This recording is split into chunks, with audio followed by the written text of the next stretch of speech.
Hey, everyone. Wow. I haven't done a video in like 3 months, I think. This is gonna be interesting. But I decided that I'm going to review. It's a movie review, and it's a movie that I think I need to give my opinion on, and that I've been wanting to discuss more because I need people to see this movie. And that is of a movie on Netflix that is called Ultraman Rising. So, Ultraman Rising's been out for probably like 2 weeks now, and I saw it probably like 3 times now. And I wanted to give my opinions on this movie. But before I say anything, because this is my first Ultraman related video, I'm going to give my opinion or like my personal thoughts on Ultraman and where I discovered him for the first time. So, Ultraman is something that I at first was like, I knew about, but I didn't get into. Which I discovered him probably since I was like 10 or 12, because at the time I used to watch a lot of these Godzilla videos, these Godzilla toy videos, and one of them did have Ultraman in it, and even played his theme song and everything. And I didn't know that much of him. I just thought of him as something like Jet Jaguar, because I was a child, so I just assumed everything was related to Godzilla. And I was really interested in Ultraman later on. I don't remember the exact time, but I probably discovered him from also like when I kind of rediscovered him. Was like from an episode that had Jiros in it, and then I got more and more interested in Ultraman because of how big of an impact he had on the tokusatsu genre and kaiju genre as a whole. And I've grown to become a big fan of Ultraman. And yes, I've not watched every single series, but I know the majority of them. Like recently I've seen Ultraman Blazar. I'm still watching Ultraman Z. I have the original. I still am trying to watch Ultra 7. And I'm also curious on Ultra Antigua. But, that's the thing. I do love Ultraman, and he is definitely one of my favorite things to look at besides Godzilla. And I've been very and also I have seen Shin Ultraman, by the way. I did see that in theaters. I just didn't do a review of it. But I did do a review of Shin Kamen, which you should check out. That is one of my favorite videos that I've done. But shit, so and I might do a review of Shin Ultraman. I might. We'll see on that. If people watch this video, maybe I'll do it. Maybe I'll do a Shin Ultraman video. But we'll see. But Ultraman Rising, though, I have been following the production of this movie since it was announced. Because since it was announced, I was already immediately hooked and interested in this movie of what it was going to be.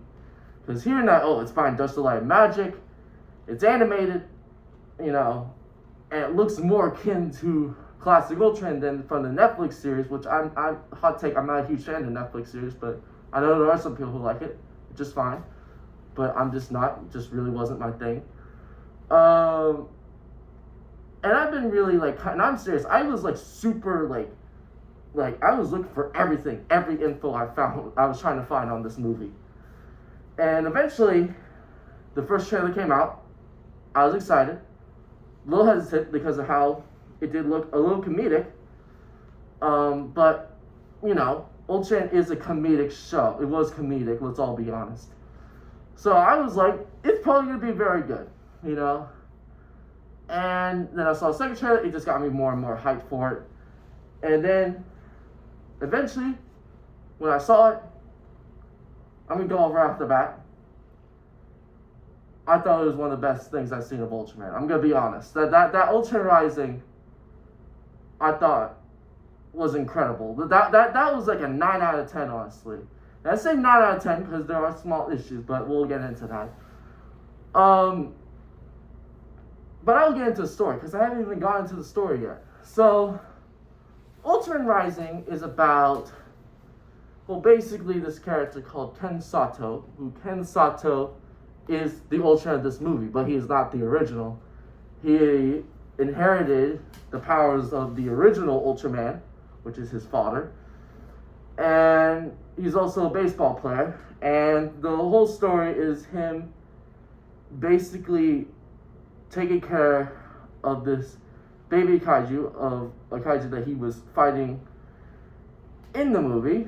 So it's kind of him figuring out fatherhood and becoming like what Ultraman is meant to be. You know, it is also very like, it's very much focused on family, but it's like also like what the movie says, it's also about the balance, which that's what they're saying Ultraman represents in this movie. You know, it's not just the fighting or, you know, protecting humanity, but just like giving that balance of the earth, really, or like this, like not just like the kaiju, but like humanity as a whole, so like everything really. And which I said throw in again that some people are gonna tell you, oh no, that's always the case. No, I've always seen Ultraman as that. I never really seen. I see Ultraman kill a kaiju, but I've never really seen him as someone who does it as like oh he like enjoys it or something, or like he doesn't feel any remorse, because Ultraman does feel remorse. The only one who doesn't is Redman. Or anyone who understands what I meant by that. But yeah, the thing is that, but let's get into also the not just the story, but just like because the characters themselves also, is that Ken Sato I really did enjoy. I did like his whole arc in the movie. I liked how he went from like an arrogant kind of asshole to like kind of someone who's more selfless, who like kind of like, because he's like, oh, I'm doing things my way. Oh, I don't want to take care of this big kaiju, just like, it's not my responsibility and all that. And he went to being selfless, and also because he does have a somewhat mixed relationship with his father. We don't really get the reason why exactly, but from what I'm understanding is because, spoilers also, is that the mother went missing. We don't know how, but we do know where she might have went, which that's a post-credit scene, so I won't go too far deep into spoilers, but that'll probably be near the end. But yeah, I do think that Ken also, the voice actor did an awesome job. I'm so sorry I can't remember his name, because he legitimately, because Ken Sato, the actor who did voice Ken, I really did enjoy. I really liked his voice. All the performances were very good. And I did like because this is something that I know some people might be turned off by, is that there's a lot of like stuff with the baby kaiju that might be a little like, oh, it's too cringy, oh, it's just a kid's movie. Which, you know, I mean, it is a baby after all, so you gotta really expect that, you know. It is a kid's movie after all, but I didn't find it too annoying, but I'll get into that a little later. But I think that I really was interested this whole time of Ken's character, and arguably I might have been a little bit more invested than I was than Shin Ultraman. But Shin Ultraman is trying to do something different, so that's not really like entirely a fair comparison. But I do find also like, because we don't get that much of also like Ken's father either though. But like, well, Ken's father, like, okay, well, he is one of the characters that we do see a little bit more than like than Ami, who's like the one who like the one that like I think like who like was like who's trying to like interview Ken throughout the movie, but we don't get really as much of her, which I wish we did though. And because I am really curious, because I feel like there was so much that they could have done with her, but I'm honestly gonna say this, I feel like they could have done a lot more with her, and I hope they do in a sequel, because there's so much potential there for her, and she did serve her purpose though, which is giving like a lesson to Ken about being a parent really, of a child really. Which I did, the scene with her that I'm thinking of is very good, but still I feel like that's like one of the big scenes I could think of that I really like enjoyed of her. But I do think that Ken's father I really liked. He was enjoyable. I do hope to see more of him in the sequel because there's a lot of stuff that they seem to have been hiding throughout the movie. Which is he like? Because some people, Ultraman fans might be asking, is he fused with Ultraman, or is he Ultraman himself? Does he have a beta capsule? And it seems like we don't really actually, surprised, I just realized, because spoilers also, Ken's father does turn into Ultraman in the end of the movie. We just don't see how he transforms. So it could be either way if he has a beta capsule or not. But I'm assuming he doesn't, because the director did say that Ken Sato's dad is from the Land of Light, so he is Ultraman himself. So he's not fused or anything, which I find really interesting, because it's also based off the original Ultraman, which original Ultraman was the one who fused with the human. He's not like Ultraman himself, which very interesting. But I do think that I also get into the big parts, which is the baby kaiju, which I think her name was Emmy. And I really enjoyed her. I was very worried if I was gonna like be annoyed by her or not, but I actually really liked her. I actually find Emmy very enjoyable. She's very like, because I'm wearing a Godzilla shirt, of course. If it really has a fair comparison, she's kind of like Manila, but if Manila was actually enjoyable, because I think Emmy is one of the best parts of the movie and is also very enjoyable. Even if there's some stuff that's like, it's a little, a little cringy with like their humor and all that. But it's like I said, it's a baby. Of course, it's gonna do some stuff that babies do, And I do find also but Emmy as Emmy is like something that I'm like hoping that like they do more of in the sequel. Like we do see like Emmy over time grow, kind of like Godzilla Jr. throughout the Heisei movies. We see him like grow bigger and bigger and become more of a full-on adult. I do want to see what that would be like, because we do see Emmy's mother, which Emmy's mother is an original kaiju of the movie, but it's definitely based off one of the Ultraman kaiju.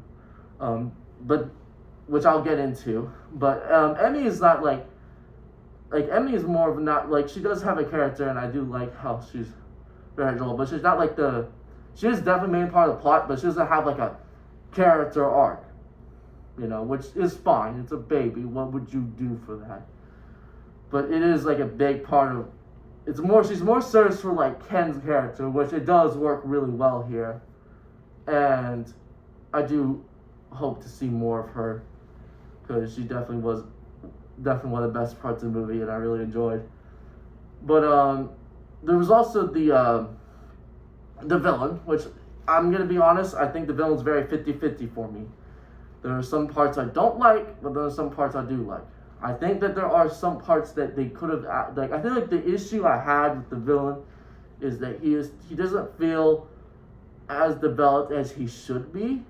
Like, I'm gonna say, because I don't want to compare these two movies as much, but Shin Ultraman did have a better villain, quote unquote villain, main villain. There wasn't really a main villain in Shin Ultraman, but I kind of argue Mephiles.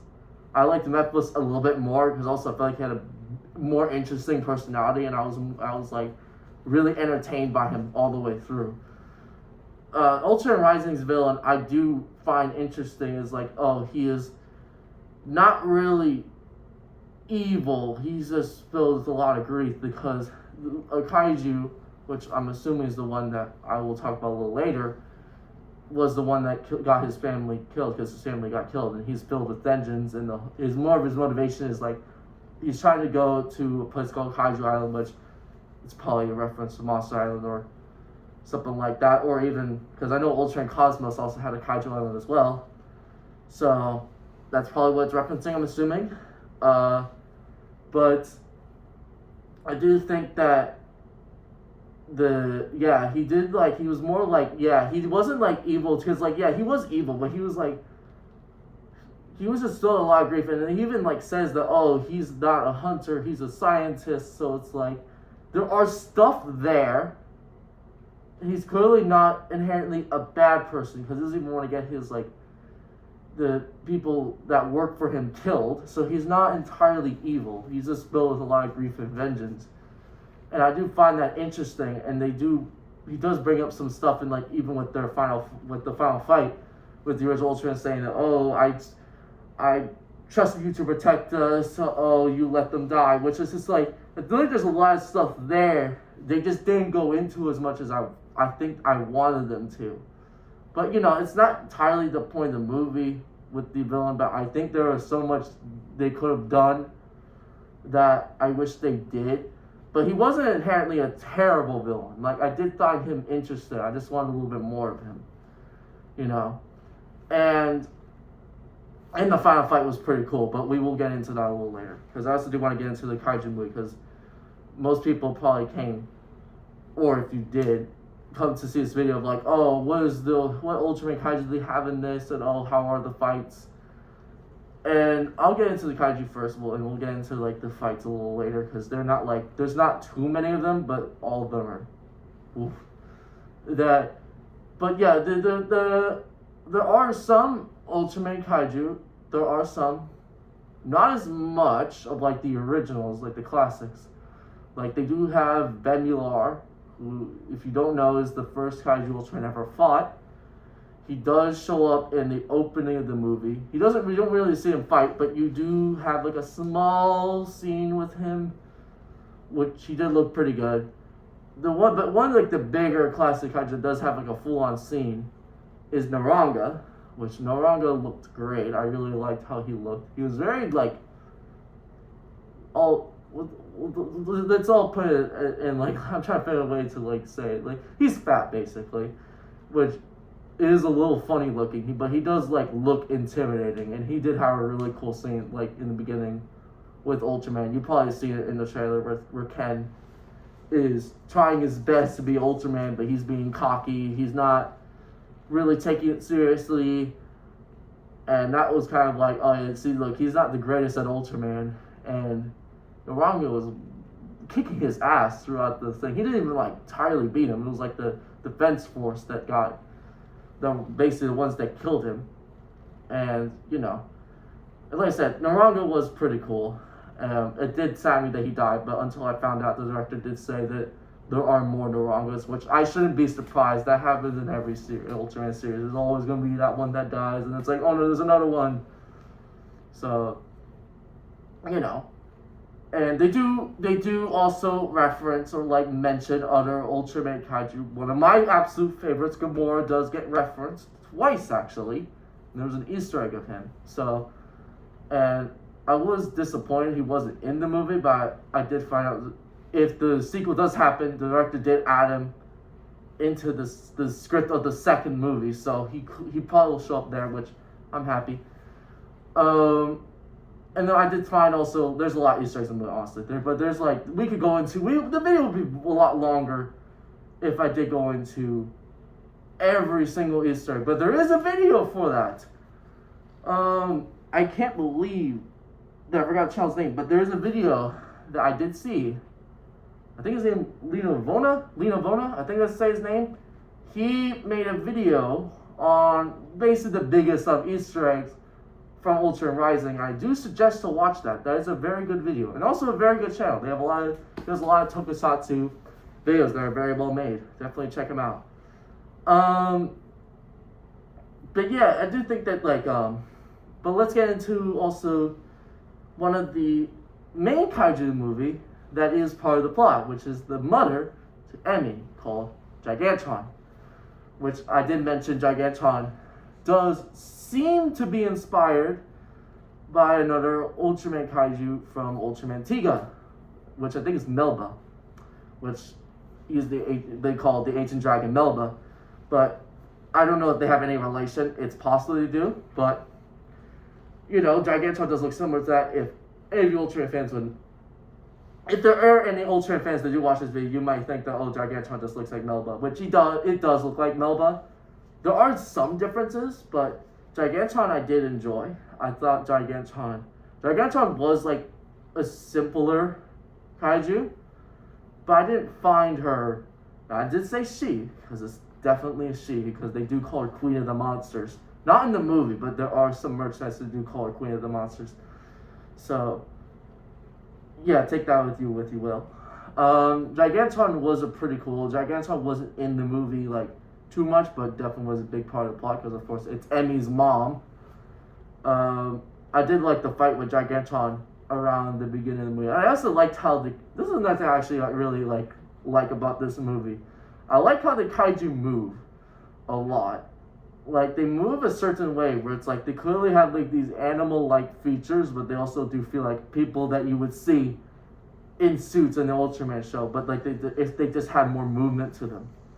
Like this is how the kaiju would probably move if they didn't if they were in real life, from Ultraman, I mean, which is quite crazy because like the Ultraman kaiju are so far from realism.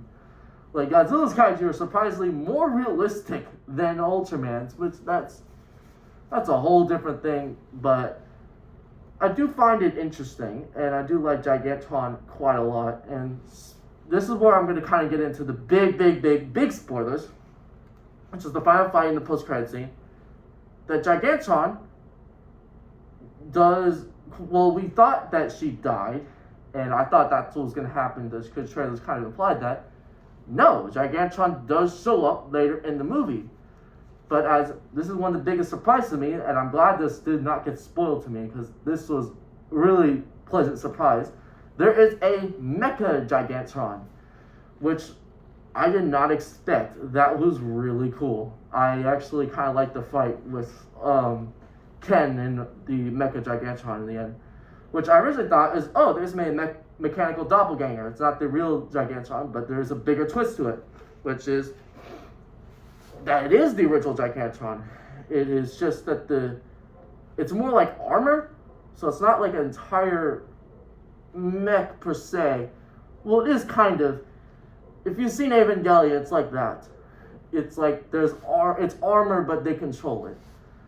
So you can argue it's a mech, but not really. But it was still pretty cool, and I did like the design of Mecha Gargantuan. It does look like something you would see in something like, of course, Godzilla, because Mecha Godzilla. But there are other mechanical doppelgangers in Ultraman, also like Mecha Baltan, Mecha Gamora. If you really want to get even crazier, there's Cyber Gamora or Cyber Eleking, but I don't really count those personally. But it could be also what that's referencing, but most likely it's also referencing, of course, the most iconic mechanical doppelganger, Mecha Godzilla, which is still, it was a very cool. But it was also that, Mecha Gargantuan does break control and does become becomes oh, it's just regular Gargantuan, and does lose control. It's probably because in the end, it hurt Emmy, which is the baby, and that kind of what made it lose control, or broke free of the control, I mean. But and I'm gonna get into the final fight, because the final fight, oh my gosh, that was one of the coolest fights I've seen in any recent kaiju films, not including Godzilla's Kong, because Godzilla's Kong fights were, they were really cool.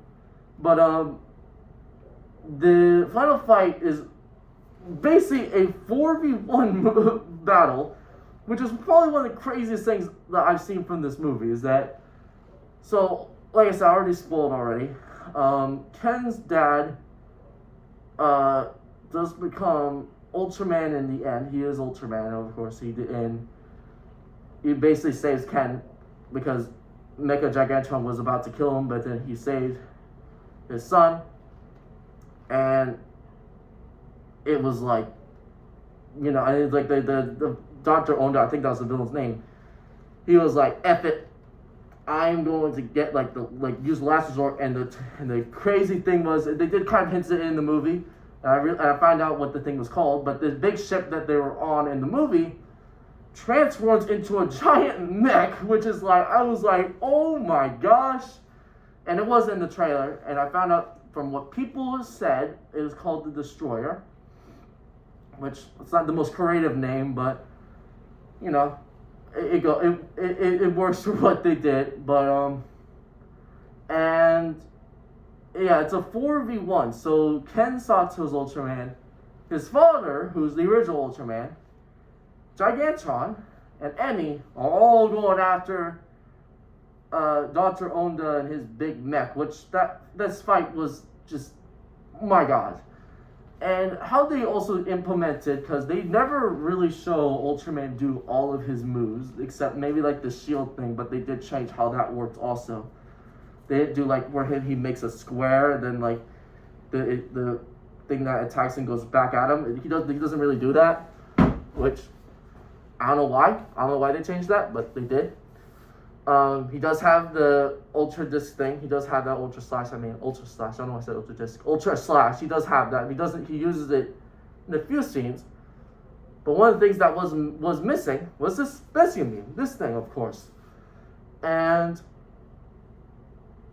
when he does use it, because it's like they kind of build it up. It's like, oh, when is he gonna use it? When is he gonna use the Specium Beam? He does use it in the end against Dr. Onda, but what made it even cooler, because Ken hurt his arm because Dr. Onda because he has a sword, he kind of hit like his shoulder, so he can't really do it like this.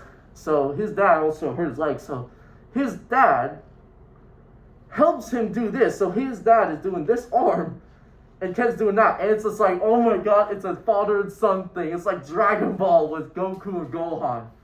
It's just like, it was probably one of the coolest things. And of course, Gigantron shoots a laser, and Emmy does too. And it's just like, this is probably one of the coolest things that I've seen in Ultraman in a while. Like, that, it was so sick. And, yeah, that final fight, oh man, it was just so good. And like I said, the animation itself was incredible. I really liked the animation in this movie. And I really do congratulate the people who did work on the movie, because they really put their A game in this. Like, it's just like, it puts the Netflix Ultraman show to shame. Like, this is just like, this is the quality I want. You know? And it's just, it's Spider-Verse level basically. But like I said, I didn't go too much into like the big details of plot, because I do want people who do see this review to see the movie, because that's just how good it is. You gotta see it yourself. But I'll give also one big spoiler, the biggest spoiler of them all, and that is the post-credit scene, because I know Ultraman fans are gonna be going all crazy over that, which is Ken's mom has been revealed. Which is because Ken has a watch, and also his dad that an incoming kaiju attack or something like that, or phone calls. Basically an Apple Watch. And basically they show Ken sleeping, but then his thing goes off, and you can hear his mom saying that, oh, I'm still alive, I need help or something. I don't remember exactly what she said, but it does show where his mom was. It said Nebula M78. And Ultraman fans would know what that is. And most casuals don't know, and I know most casuals don't probably know what that is, or most general audience. Nebula M78 is the home planet of Ultraman, or the Land of Light, if you would call it. And that's just like, what? That is insane, you know? And that just implies so much of what the sequel probably could be, which is like, we could see other Ultras, like maybe Ultra 7, Ultraman Jack, or Zolfi. Like, we could do so much with the sequel. And I'm praying that sequel happens. It probably will, because I did find that it's doing really well on Netflix, like worldwide. It's like, from what I remember, it's, the last time I checked, it was like number 2 worldwide, which, that's impressive by itself, and it's lasting that much amount of time. And it is like getting people talking about Ultraman, which I do appreciate because Ultraman was very niche, kind of, in like internationally. So I do feel like this is a success, and I do find I'm very interested for what they're gonna do with this sequel, because I feel like they can honestly do so much with it. I kind of hope they do something like Across the Spider-Verse, so it's like the first movie. They kind of like, it's kind of a setup, or not really setup, but it's like it's a more personal story, but it's like the stakes are not as humongously high, because that's what Spider-Verse kind of did, the first one. Yes, I know people say, oh, but Kingpin was trying to do the Collider, then he's gonna like, whatever. I know that, but it's not as big as how Across the Spider-Verse did. And that's what I'm saying. I feel like they should do something kind of like Across the Spider-Verse. So like they show Land of Light, you do some crazy shit with it, and you can probably have as many references as you want, because you can show many Ultras that might not be in the movie as much, but you can have the main ones, which of course I wouldn't be surprised if Ultra 7 would probably be one of the main characters in the movie. I would legitimately not be surprised. If Ultra 7 is not in the sequel, I would actually be shocked. They really could do a lot. They really can. And honestly, I still believe that also the villains, because this is another thing that Ultraman Rising didn't do, which might be surprising to some. They had no Senjin, which, aliens I mean, which is, it's like, interesting, they never had it, but they did have some Easter eggs with them. Especially, there was a Bolton figure, I did notice that. I did find some references to Dada, a lot of stuff like that. I think I saw Mephiles also. But they're Easter eggs, so it's possible Ultraman, like Ken's dad fought them. It's possible, we don't know. But I'm assuming he did. And I do think that it's pretty likely that the villains of the next movie are the Senjin, or like the aliens. So we might see Alien Bolton, or Alien Zarab, or Mephiles. I'm assuming those ones because it's the classics. So I don't think they want to do more of the Heisei Millennium villains, but we'll see. Maybe we'll see Belial. I have no idea. I personally think Belial should be saved for a third one, but we'll see on that. That's kind of all I really need to say about this movie. I do think people should definitely see this. This is definitely a movie that you really have to see and enjoy yourself. And watch it on the biggest screen you have in your home, really, because this is not a movie you should watch on a tiny little screen. You gotta like enjoy it big. That's kind of how I see it. And that's what I did. And I just got into the full experience really of it. And but yeah, that's really all I have to say.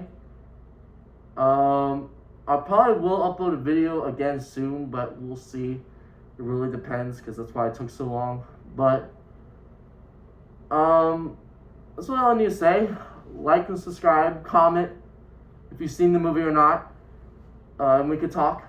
And I'll see you guys next time.